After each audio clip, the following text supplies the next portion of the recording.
খ্রিস্টান আফ্রিকাতে বসবাস করে তাদের থেকে আফ্রিকার মুসলমানরা অনেকটা বেশি এডুকেটেড এবং তাদের জন্মহার বেশি এবং তারা অনেক বেশি সামনে আগায় আসতেছে, তারা বেশি প্রভাবশালী।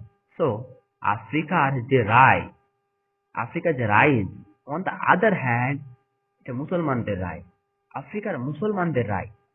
এবং আফ্রিকান যে খ্রিস্টানরা, মানে তারা যে আসলে ধর্মহারা, তারা বিচ্ছিন্নভাবে আছে, সংখ্যায় বেশি, কিন্তু সংখ্যার বেশিরা সামনে 30 থেকে 40 বছর থাকবে না, কারণ তাদেরকে অত্যাচারী ভাবে বানানো হয়েছে।